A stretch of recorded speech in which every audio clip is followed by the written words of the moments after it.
ये खबर KR मंगलम university द्वारा प्रस्तुत की गई है। तो मैं जो कदम सरकार ने और धर्मेंद्र प्रधान जी ने लिया उसका स्वागत करता हूं, सम्मान करता हूं और सभी देशवासियों को बधाई देता हूं कि ये एक लोकतंत्र की जीत है जो आज हमने देखा और इसे ऐसा ही आगे भी हम सुरक्षित रखें लोकतंत्र को भारत में। और देश की युवा पीढ़ी को मैं बधाई देना चाहता हूं और धन्यवाद देना चाहता हूं सीजेपी के हमारे टीम और भाइयों और बहनों को जिन्होंने ये मुद्दा उठाया सबसे पहले, और जो वॉलंटियर्स जिन्होंने उनका साथ निभाया, जो देश भर से छात्र और युवक और बड़े लोकतंत्र के लिए खड़े हुए, उन सब का सम्मान करता हूं मैं। और सबसे बड़ी बात कि जिस तरह से उन्होंने शांति बनाए रखा जहां ये प्रदर्शन हो रहे थे, कुछ जगहों पे दुर्भाग्य है कि छुटपुट घटनाएं भी देखी। मुझे उम्मीद है कि इस शांति को हम बनाए रखें और कहीं भी कोई गलत बात नहीं होगी आगे भी।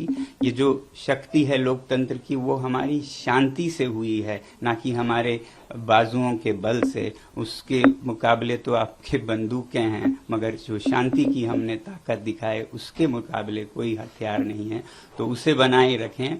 अब जब आप महसूस कर रहे हैं कि आपकी जीत हुई, तो विजय में विनम्रता सबसे बड़ी बात है, वही आपके चरित्र को प्रदर्शित करता है, परिभाषित करता है।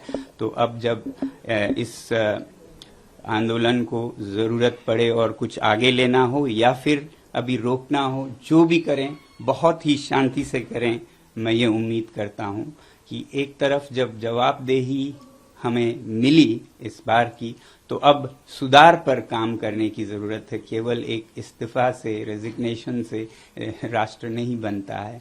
तो शिक्षा में सुधार हो, इस पर भी आगे काम हो। मुझे पूरी उम्मीद है जिस उदारता से सरकार ने ये कदम ली है वो इसमें अब सुधार के कार्यों में भी जुड़ेगी। सुधार सिर्फ शिक्षा में नहीं बल्कि शासन में भी मेरी उम्मीद है कि अब से देश चलाने का तरीका जरा बदलेगा।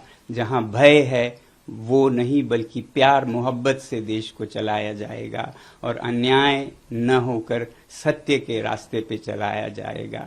और वैसे ही जहां कहीं भी जिस रूप में भी भ्रष्टाचार है उसे हटाया जाएगा और सच्चाई के रास्ते पे एक भारत देश के लिए और विदेशों के लिए भी एक उदाहरण बनेगा, सच में विश्व गुरु बनेगा। ऐसी मेरी आशा है कि ये एक नया भारत की शुरुआत होगी। मैं उम्मीद करता हूं सरकार से कि इस बदलाव के साथ ही बहुत से और बदलाव भी लाएंगे शासन चलाने के तरीकों में भी। अब क्योंकि मैं लद्दाख से हूं और एक पर्यावरण कर्मी हूं, एनवायरमेंटलिस्ट हूं, तो मैं उम्मीद करूंगा सरकार के से कि जो लद्दाख के पहाड़ों को संरक्षित करने की, वहां के लोगों को लोकतंत्र देने की प्रक्रिया चली है, उसे भी बिल्कुल ईमानदारी से चलाया जाए। उसे कमजोर करने की कुछ कोशिशें हो रही हैं, वो सब छोड़कर जनता के साथ प्यार मोहब्बत से मिलकर हम सीमाओं को सुदृढ़ और शांत बनाएं, विकास के रास्ते पे लें। तो लद्दाख में बहुत ही ईमानदारी से लोगों के साथ ये प्रक्रिया जारी हो। बल्कि हमारे पड़ोसी राज्य जम्मू कश्मीर में भी, जहां भी लद्दाख में हो, जम्मू कश्मीर में हो, जो लोगों से वादे किए हैं स्टेटहुड के, लोकतंत्र की, वो वहां भी बहाल हो, ये हमारी उम्मीद है। ये तो मैं अपने हिसाब से कह रहा हूं क्योंकि मैं उस इलाके से आता हूं। तो बाकी देश में शिक्षा में खासकर सुधार हो, बदलाव हो। किसी भी बच्चे को, किसी भी अभिभावक को जो इन बच्चों को गुजरना पड़ा उसमें न गुजरना पड़े।